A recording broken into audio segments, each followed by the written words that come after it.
2024 ఎన్నికలు జరిగే నాటికి మందనేది లేకుండా చేసిన తర్వాతనే ఓట్లు అడుగుతానని చెప్పి ప్రతి అక్కకు చెల్లమ్మకు నేను మాటిస్తా ఉన్నా. 25కి 25 ఎంపీ స్థానాలు మనమే తెచ్చుకుందాం. ఆ తర్వాత ప్రత్యేక హోదా ఎలా రాకుండా పోతుందో కూడా గట్టిగా చూస్తామని చెప్పి కూడా చెప్పండి. అడుగులకు బలహీన వర్గాలకు కష్టపడే వాళ్ళందరికీ కూడా 45 ఏళ్ళకి పెన్షన్ వచ్చేట్టుగా చేస్తాను అని చెప్పి చెప్తా ఉన్నాను. గవర్నమెంట్ లో ఖాళీగా ఉన్న మొత్తం 2,30,000 ఉద్యోగాలు రిలీజ్ చేస్తాను అని చెప్పి మీ అందరికీ కూడా నేను మాట చెప్తా ఉన్నాను.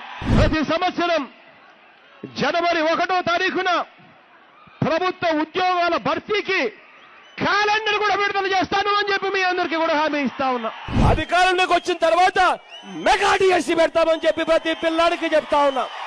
నా సిపిఎస్ మనం అధికారంలోకి వచ్చిన వారంలో చేపించేస్తానన్నా, దాని గురించి పక్కన పెట్టేసి ప్రతి గవర్నమెంట్ ఉద్యోగస్తునికి నేను మాటిస్తా ఉన్నాను. నాది బాధ్యత అని చెప్తా ఉన్నాను.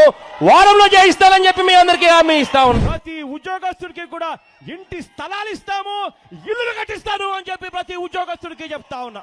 రావాల్సినవన్నీ కూడా కరెక్ట్ గా సమయానికి వచ్చేట్టుగా, ప్రతి డిఏ సమయానికి వచ్చేట్టుగా చేస్తానని చెప్పి కూడా ప్రతి ఉద్యోగస్తుడికి హామీ ఇస్తా ఉన్నా. ఆ 20% కూడా పోయి పూర్తిగా 100% సన్న బియ్యం, అటువంటి క్వాలిటీ ఉన్న బియ్యంతోనే ఇవ్వబడుతుంది. 200 యూనిట్ల వరకు మీకు కరెంటు ఉచితంగా ఇస్తామని చెప్పి మీ అందరికీ కూడా చెప్తా ఉన్నా. ఒకసారి మన కరెంటు రేట్లు చూడండి.